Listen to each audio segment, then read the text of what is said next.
تو درود شریف کا غیر معمولی تاثیر پر ہے اور اس کی بڑی برکتیں ہیں۔ اسی لیے اللہ کے نیک بندوں کے ہاں درود کی کثرت کا بہت اہتمام ہوتا ہے۔ ہم لوگوں کو بھی خوب اہتمام سے درود شریف پڑھنا چاہیے۔ ہمارے حضرت نور اللہ مرقدہ بہت اہتمام سے نئے آنے والوں کو نصیحت کیا کرتے تھے کہ صبح صبح ایک تسبیح تیسرے کلمے کی پڑھ لیا کرو، عصر بعد یا مغرب سے پہلے ایک تسبیح استغفار کی پڑھ لیا کرو، اور سونے سے پہلے ایک تسبیح درود شریف کی پڑھ لیا کرو، 100 مرتبہ درود شریف۔ اور ورنہ درود شریف تو کوئی تعداد اس کی نہیں ہے۔ عجیب اللہ تعالیٰ نفع پہنچاتا ہے۔ میں ایسی باتیں اس وقت یاد آ رہی ہیں کہ وقت زیادہ ہو رہا ہے، خیال ہوتا ہے کہ درود شریف کی برکات کے ایسے واقعات ہیں دیکھے ہوئے، ایسا اللہ تعالیٰ اس سے ہدایت پیدا فرماتا ہے، ایسی برکتیں ظاہر ہوتی ہیں، نسلوں تک وہ برکتیں چلتی ہیں۔ ایک چیز سنا دوں، شاید وہ میرا احساس صحیح ہے۔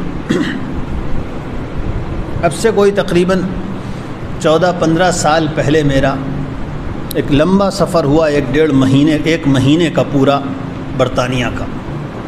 میں بہت سے شہروں میں گیا، وہاں میں نے دین کی ایسی رونق دیکھی جیسی میں نے کہیں نہیں دیکھی تھی۔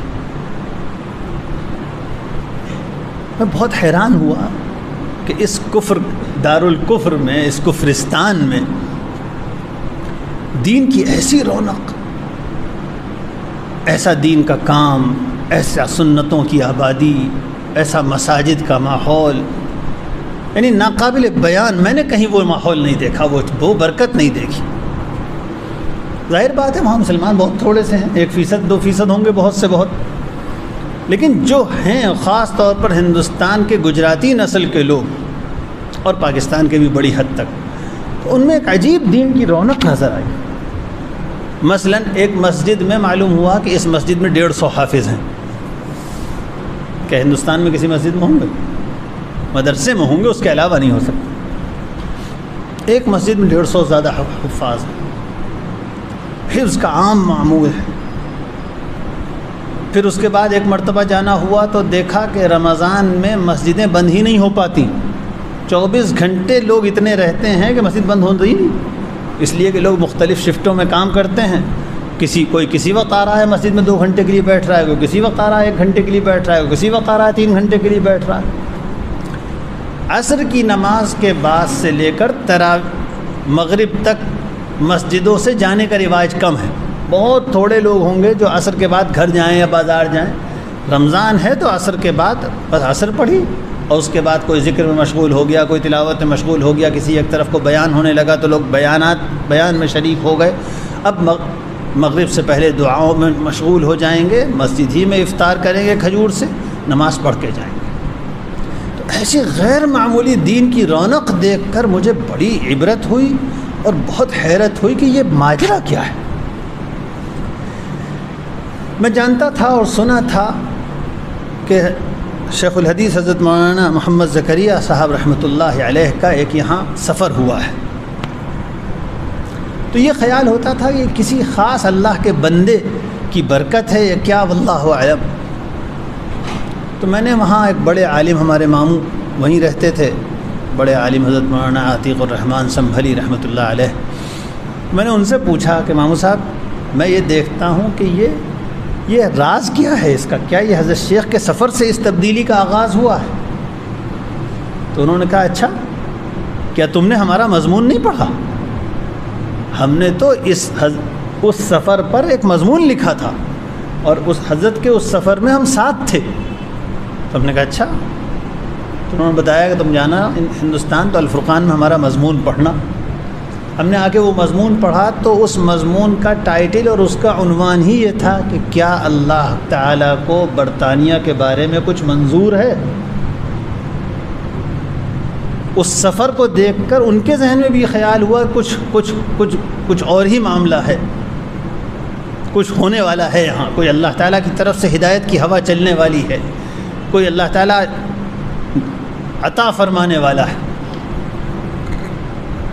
میں جس وجہ سے یہ قصہ سنا رہا ہوں، حضرت شیخ کا وہ سفر اس طرح ہوا تھا کہ حضرت بہت کمزور تھے، بوڑھے ہو چکے تھے۔ ان کے بعض مریدین اور شاگرد برطانیہ میں موجود تھے، خاص طور پر حضرت مولانا یوسف مطالعہ صاحب رحمۃ اللہ علیہ، جن سے اللہ تعالیٰ نے یورپ میں اور افریقہ میں دین کا بڑا کام لیا۔